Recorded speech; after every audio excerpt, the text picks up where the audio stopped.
Hello, I'm Samantha, but you can call me Sam. Today I'm here to talk about design thinking and tell you why I think design thinking is something that everyone should learn. First, let me tell you a bit about my creative journey. When I was a kid, I was pretty creative and I had a very vivid imagination. Then, high school and college came.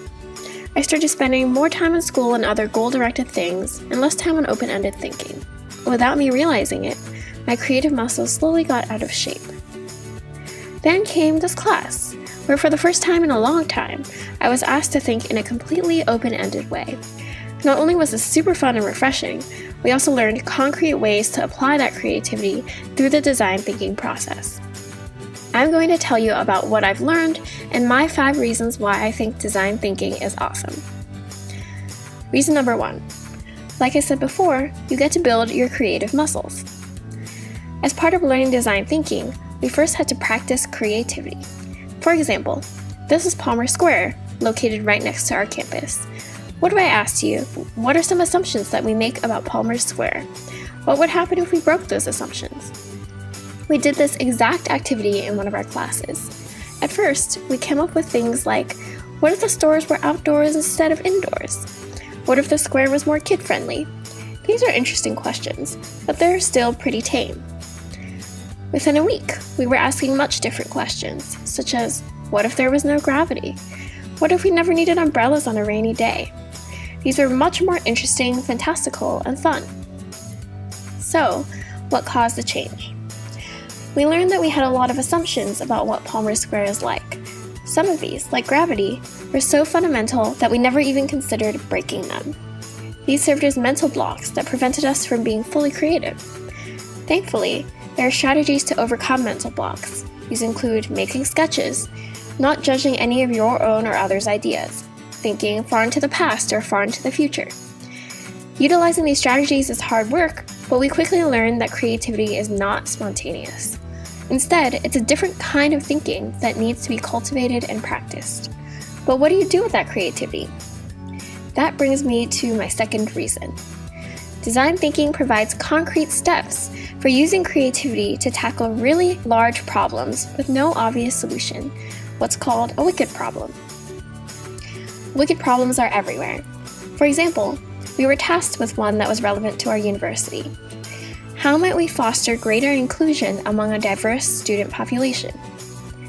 Now, how do you even start on this problem?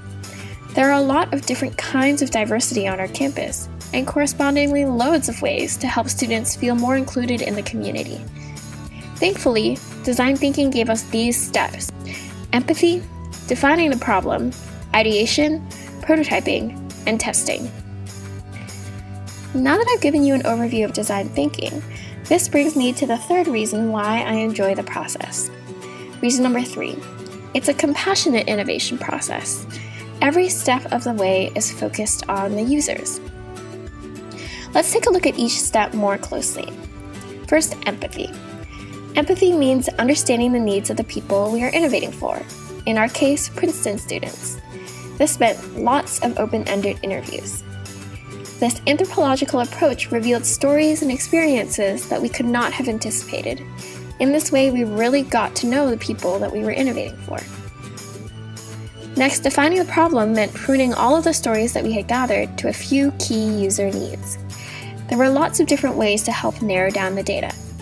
First, lots of post-it notes, where we wrote down exact quotes from the interviews and reorganized them by theme.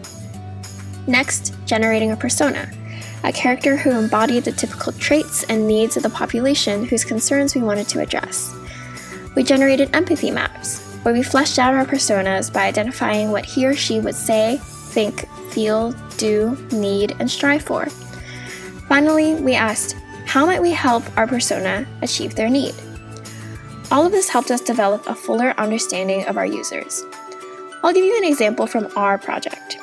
From interviews, we found that many students enjoyed socializing during meal times, but expressed frustration at the fewer opportunities to do so as an upperclassman with diverse members of their class. Thus, our persona was the junior or senior student who felt less connected to friends because, unlike in underclassmen years, there was no single shared space for eating and socializing. We named our persona Ben. Now this prompted us to ask, how might we expand opportunities for Ben to socialize, preferably over meals? Ideating meant addressing this how might we question by using our creative skills to brainstorm lots of ideas. We could then choose an idea that reached the sweet spot of addressing the wicked problem, the persona's needs, and combining the creative with the practical. Next, prototyping meant allowing others to experience our idea in various ways. These could be drawings and storyboards, but could also be immersive experiences. This went along with testing, in which we gathered feedback from real users who experienced our prototypes. At every step, we were focused outwards towards our users. And because of this, it wasn't a linear process. When we realized that our early prototypes were not well received, we went back to the ideating stage and even the empathy stage multiple times. This helped us craft an innovation that was in tune with user needs, bringing me to the next reason that design thinking is great. Reason number 4, it works. The final design of our project was a pitch to university administration involving an extremely simple reallocation of existing dining resources that would give all upper-class students access to a shared eating space in a central part of campus once a week. There was no way that we could have come up with this idea without understanding both what students wanted and what the university had available at every step of the design process. Design thinking helped us identify one aspect of our wicked problem and address it with a simple fix. This brings me to my final reason why I think design thinking is awesome.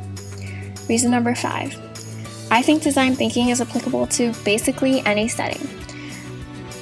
No system is perfect, and I think every system could benefit from a design thinking approach to generating improvements.